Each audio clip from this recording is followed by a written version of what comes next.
Cosa succede se il patto di non concorrenza è nullo? Un caso pratico.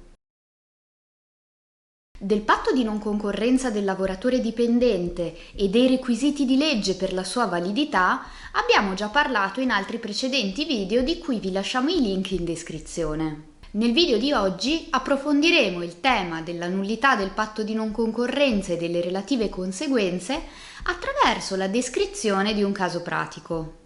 Tizio ha appurato che il proprio patto di non concorrenza è nullo per carenza di uno dei requisiti prescritti dalla legge a pena di nullità. Poniamo ad esempio che il patto preveda l'erogazione del corrispettivo in busta paga senza contemplare un corrispettivo minimo garantito. Come abbiamo visto in altri nostri video di cui vi lasciamo i link in descrizione, il corrispettivo erogato in questa modalità è sostanzialmente indeterminato, quindi rende il patto nullo.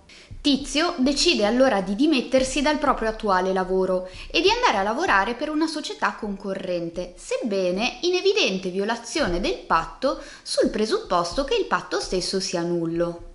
Il precedente datore di lavoro fa causa a Tizio per violazione del patto e Tizio ne eccepisce la nullità. Il giudice accerta che il patto è effettivamente nullo per la mancanza della previsione di un corrispettivo minimo garantito. Ciò significa che Tizio è libero di andare a lavorare per il concorrente del proprio ex datore di lavoro senza alcuna conseguenza? Non proprio.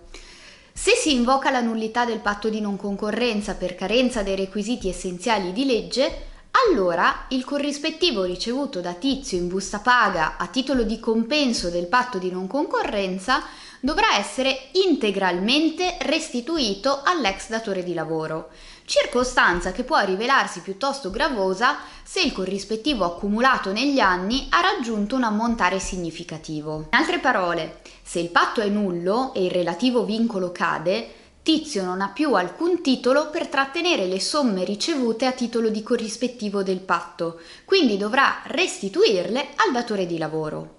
Dunque, prima di violare a cuor leggero le disposizioni di un patto di non concorrenza che si ritiene essere nullo, occorre mettere in conto che invocare la nullità del patto può comportare l'obbligo del lavoratore di restituire alla controparte quanto ricevuto nel tempo a titolo di corrispettivo del patto stesso. Il lavoratore dovrà quindi valutare se sia più conveniente restituire la somma, che di fatto rappresenta il prezzo della propria libertà professionale, oppure cercare soluzioni alternative che non determinino una sostanziale violazione delle prescrizioni del patto.